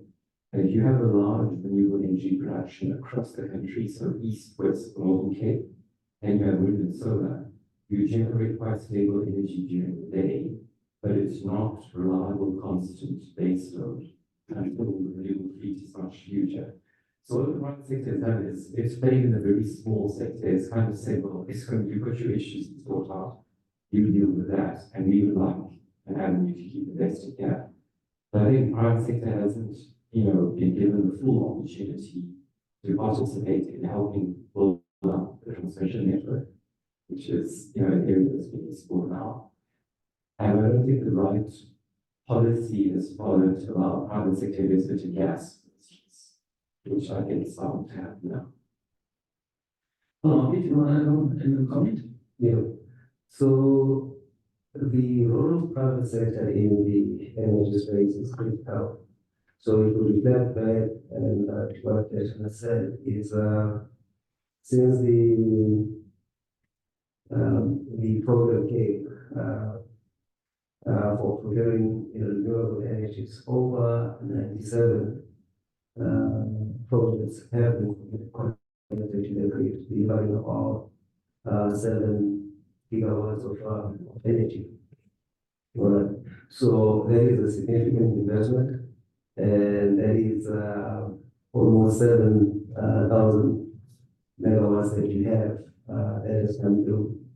And that needs to continue, and that needs to intensify. Because as I said, part of ending load shedding is ensuring that we have new capacity. And the new capacity can not only come from Eskom, but the private sector has a significant role to play in ensuring that we get that new capacity. So you've seen that come over and over. Then, as the previous speaker was talking, is also rather than the government program that's been run by MRE, but it's also businesses that are out there putting up, power plants to generate. And we've connected over 70 of those, which is also taking demand of, and for providing their needs. But once we have the mature green framework and things like that, that market has a chance to explode, and it will go a long way in solving the energy crisis. And private sectors, there's been a lot of promises from private sector on delivering new products or new projects. Has all of that been delivered, and can all of that be plugged into the grid? So maybe it's not your side, maybe. Velaphi? Yeah, so this has been a critical question and challenges that we had last year. So if you remember last year, the concept of first ready, first served came across, because what we realized was that there was what we were calling pre-calling by some of the private sector, but some of the private sector that, you pay so much and get space reserved and you don't see the project through. It's all well and good to reserve capacity on the grid. It's a limited grid. As you said, there's not been too much investment on that. So we can't have that. So those issues needed to be dealt with, and this introduction of the rules which are said, only the projects that are ready will be implemented. I think that will go a long way in discouraging holding of very capacity. But having said that, there is a number of private projects that have connected, as I said, 97 that have been connected with the government program, and 17 that are on the grid. So it's good that we have that, but we just need to continue discouraging the whole of the grid. Is there anything to add there? With your experience in being able to both deliver and plug into the grid and the partnership between private and public sector? I fully agree it needs to be there. I think it's very easy to criticize government always. I do think the private sector has been overly aggressive in some instances. And there's a history to that. At the tail end of state capture, for 7 years, the renewable energy program started. So when Window 5 started, it was a little bit of a feeding frenzy, and people were really desperate to win projects. So they went in with very aggressive positions about how energy prices and equipment prices would work out post-COVID. But then the Russia and Ukraine war started, and energy prices around the world went in the other direction. So a lot of them were caught with assumptions which couldn't work to make investment decisions. So what I'm saying is I think the private sector's learned from that, and now is much more economically realistic about when we build something now, we have to be able to execute, because the grid can't be kept parked for a project which may close 2 years down the line. We need the grid to be used to its full capacity for a new generation online. So I think the private sector has become a lot more realistic about what it needs to do on its side. And then maybe before we go to audience questions, so you kind of, on your side, you said that 2027 sounds realistic to potentially get into normal energy, whatever that might be. Well, what do you think of the biggest stumbling blocks that's going to not make that materialize? Again, maybe to do a Velaphi break, I'd say that I think we need to almost take a step back and realize. In fact, there's a big thing that's not today. I think it's today on the website where it goes back to after the date of the nation, we were just day 6, 1 month, and it's like this is sabotage, etc. There's quite a good note on the Eskom site, which explains exactly what Velaphi was saying. For the first time in the summer maintenance period, we've seen a slight improvement, which is noticeable. So I think we need to give some breathing space to the people at Eskom who are working really hard on the coal fleet. They've identified which power stations they can improve, and there's a lot of hard work going into that. So give them that breathing space. But I think the private sector, my concern is that there's, I think it's 6 gigawatts of licensed projects at the moment. People talk about there are shovel-ready construction projects. There's another 31 gigawatts of renewable projects across the country. My concern is that, we mustn't be misled into thinking all of those will be built in the next 5 years. Because now the real hard decisions happen when a mining company has to, with volatile commodity prices, make a 15-year investment decision on a power plant. And some of the obligation may sit on the balance sheet. I think that one of the risk committees in those businesses will ask some serious questions and say, we really can do this. It's increasing your fixed costs on a permanent basis, whereas if you run a mine and you buy energy from Eskom, if commodity prices drop, you shut down the mine, you reduce your fixed costs. It's a different game. So I'm concerned that there's almost too much of optimism on the private sector side, which need to be tempered with how much of this can we actually execute. Your comments on that, Velaphi?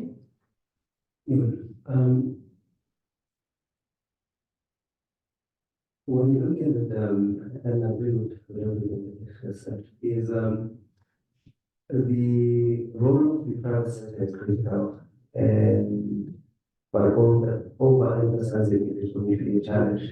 Government still has a role to play in ensuring that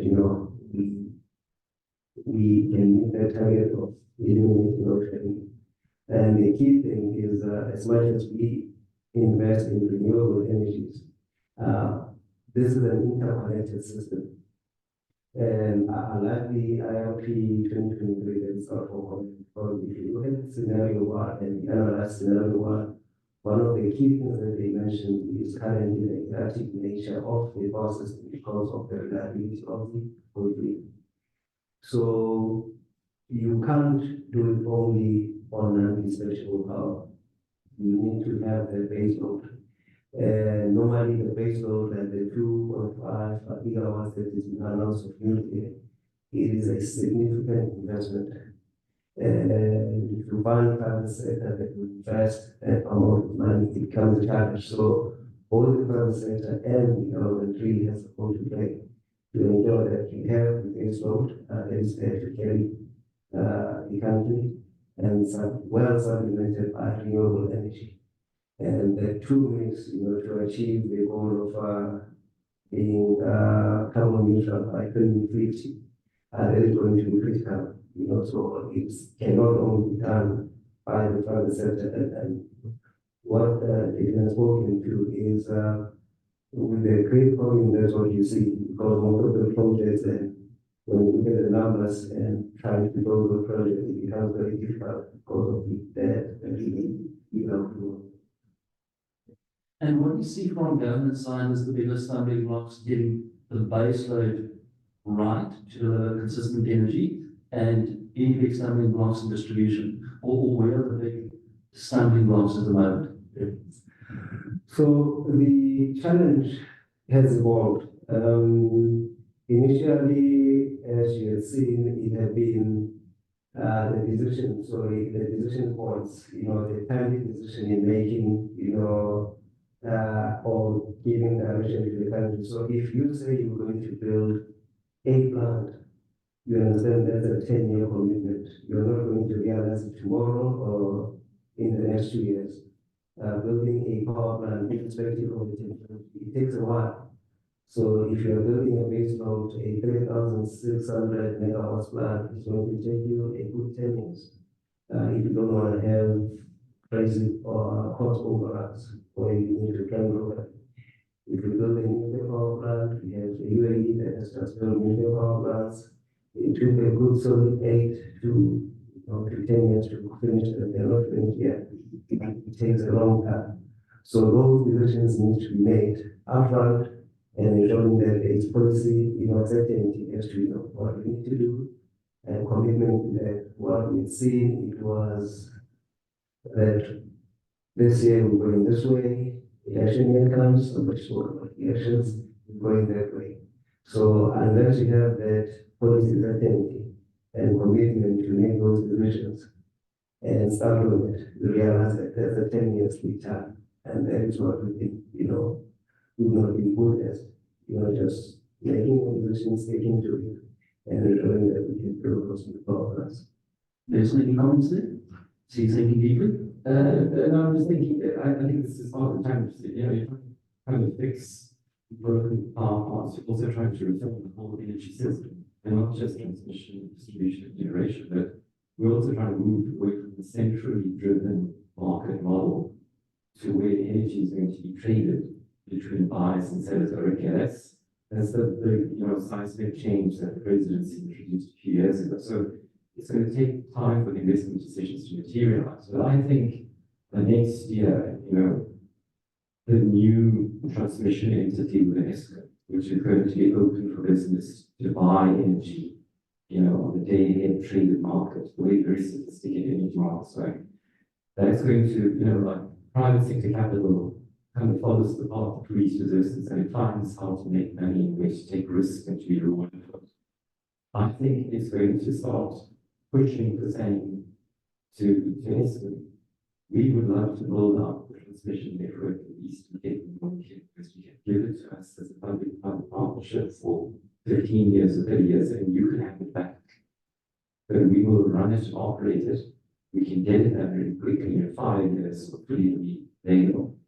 And then the private sector will connect all of these permitted projects and bring it in that day market. So I think in the short term, the private sector is good at taking risk, and it needs to be rewarded for it. But I think at the moment it goes down to this kind of very clear policy. This is where we're going, and we need to move this direction. That isn't there at the moment. So to give you an example, we've got this integrated resource plan. We've got another plan called Renewable Energy Master Plan, which talks to industrialization for renewable energy in South Africa. Then we've got, of course, the climate change plan. And those clear, taking the country in different directions. And I think we need to pull those together, not just government, the civil society needs to be involved, giving feedback to say, here are the trade-offs we want to make. We're happy to pay slightly more for electricity if we can create jobs in South Africa.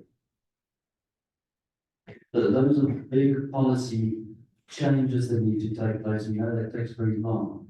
So maybe just your thoughts about all those things come together, and then maybe almost a different direction. We didn't really chat about the distribution of the plants in Eskom, or the separation, from generation to distribution. Or what Dhesen's kind of saying is once distribution is putting on board running, that might create a bit of additional incentive for public-private partnerships.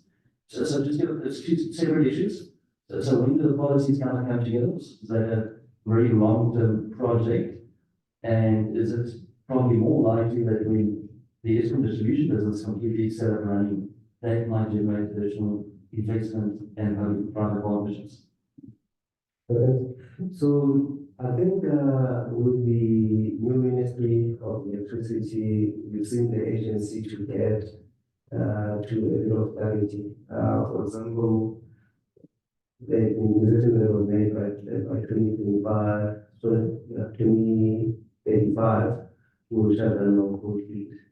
The Minister of Electricity said, if you do that, then you must be so you can. So those decisions have been reviewed, and clarity is coming from that point. So I'm hopeful that the ministry, together with the Minister of Public Enterprise and the MRE, that now makes sort of convergence, and we will see more clarity in an urgent manner. And this is also being greatly helped by the government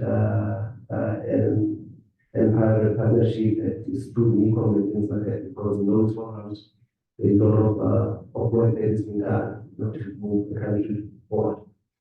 What the separation of Eskom into these three business units will do, I think it will stimulate more private participation, because now it becomes, transmission is no longer priced by generation. It's a transmission company that sells any generator that is able to generate and build the transmission line to connect to the backbone of the integrated power system. So therefore, for me, I see the positives that will help stimulate even more investment in power generation industry. Thank you. Let's take any questions from the audience. There's one online, but any questions here in Cape Town, in the background? Velaphi, how many projects have been done in the last 10 years? Is there anything that's already going to create new things that are going to come online?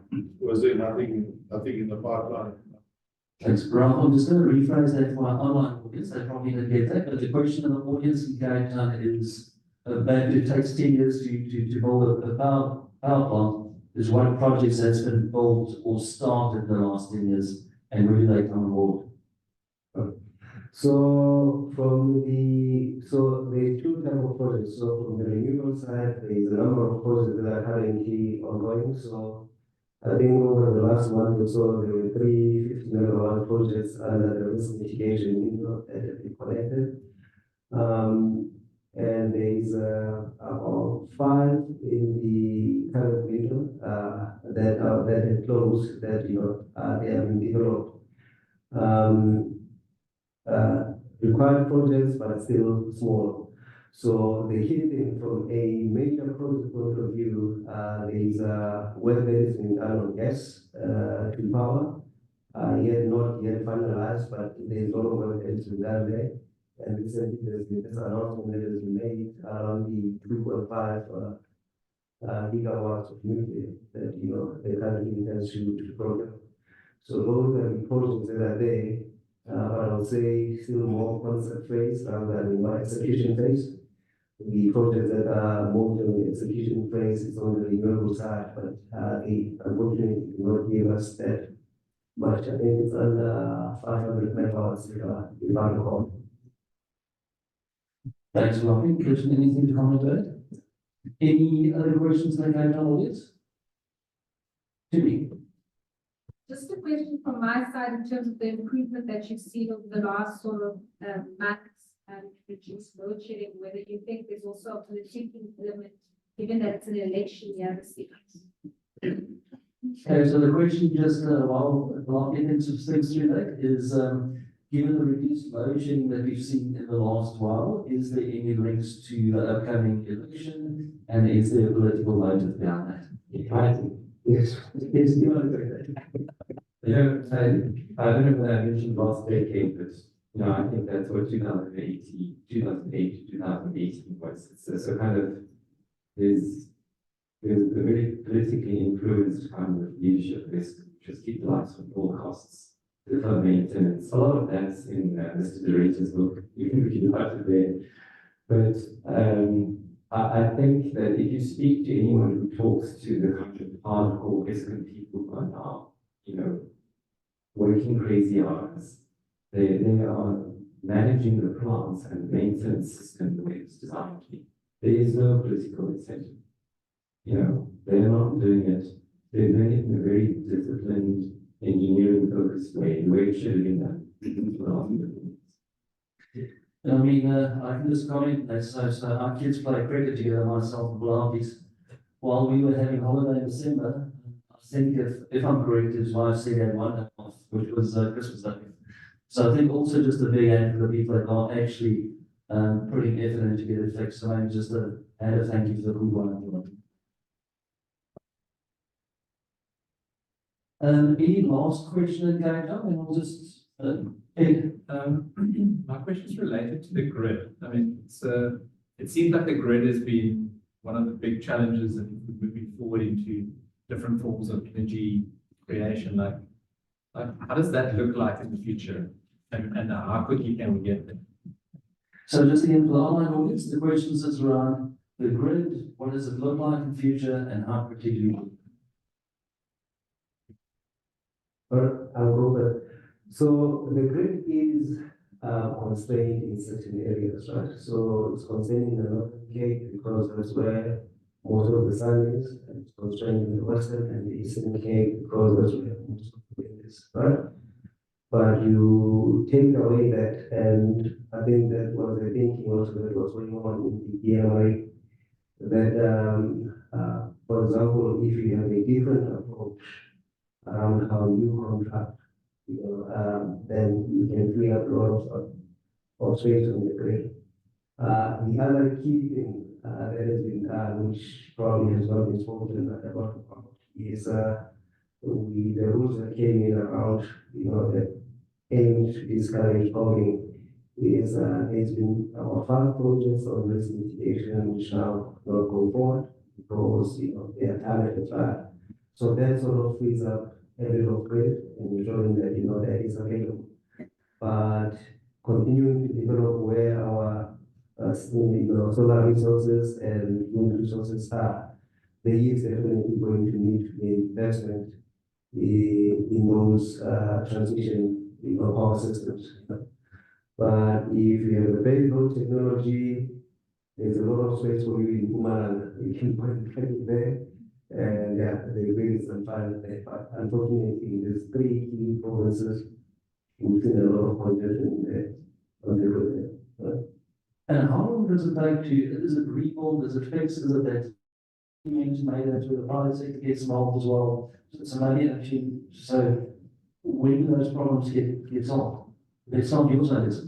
Well, I was going to say, I think the transmission time is between 2030 and 2022, the multiple power systems for kilometers. So that's before 4,000. And by 2032, we need to go to 14,000. And so, it's still massive amount. But yes, the private sector can get involved. But what I wanted to say was, our whole transmission network was designed for a different power system. It was designed for the coal in the north to produce to the big metros, all these massive corridors, and the rail was the same way. What we have now is all of this generation spread out.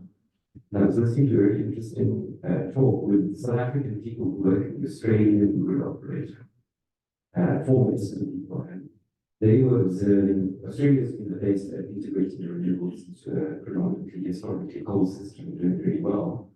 And they have used some techniques of managing the grid which are new globally, which Eskom, to the credit, already introduced into this is how we're going to do curtailment. What that means is that where you have scarce capacity, you allow both solar and wind to connect.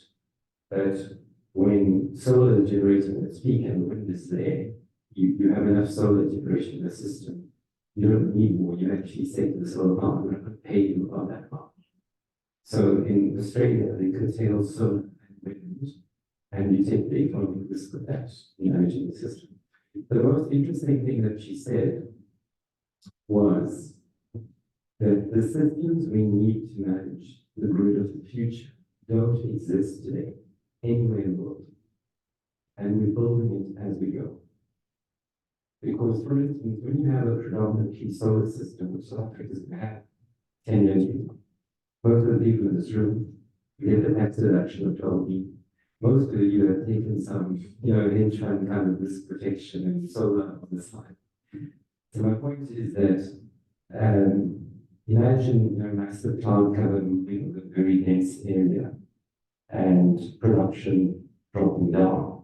That's going to be the same as the Eskom power station collapsing on one day. So it's like one stage of load shedding.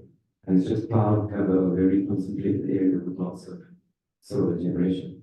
So our whole, managing the system is going to have to evolve to do. I'm going to take just a concluding sort of project that you want to share with all these cover. What does it look like in 5 years? Well, I'm also Steve to come up. He's just going to wrap up for us while we sit here. But maybe just concluding thoughts from both of you. So what does life look like in 5 years? That we eventually take that long-awaited holiday, Velaphi, and what does it look like in the private sector? So let's start with Velaphi. Yeah, so I think there's a lot of work that lies ahead. It first starts with policy certainty, and that, as I said, I'm more optimistic that we are getting there, and the decisions have been made, and let's really hope that the elections and the results or the outcome of the elections, they do not knock us back, to start again. Let's hope that the gains that we are making, the partnership that we are having, continues, because, as I said, it's a long-term decision. We're going to take it in the next 5 years and hope that it will get us now. So we have the general elections, if things stay stable and continue this trajectory, definitely there's hope. Is it 5 years from now, or still the beginning of voting? We're looking at, the end of voting 5 years from now. But I think what I'd like to encourage you to do is, as rational investors, is to engage with your fund managers and to say to them, we think there's a huge opportunity. We're going to have to build up 30 gigawatts of new generation in the next few years. We would like to invest some of our long-term savings into the data equity of those projects. Now, those returns are not going to be anything like the John B. so they need to be fairly pedestrian. But the point is that we need to move, the risk capital from, we don't have any magnificent area in South Africa, as you see. But you need to move to where the country needs the money at the cost. Thank you both. Maybe just to thank you for both Velaphi and Dhesen for joining us. Thank you.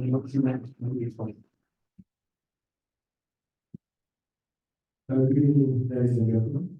I firstly just want to say a massive thank you to all the presenters for sharing their insights and knowledge with us tonight. I'm sure that it will add a lot of value to you guys very well, and hopefully not in what you know and via a lot of your investment portfolios. The thing that I've taken home tonight is one, the fact that the Magnificent Seven are maybe funds that we should be speaking to Tumi about that 361 and potentially put in a short date and maybe bet against the funds or those stocks dropping in value. And we can profit from that and then hopefully go over to Jaltec and make use of their section 12 of the benefit and get a nice tax deduction, and we'll be able to then invest in some inverters because clearly load shedding is not going away anytime soon.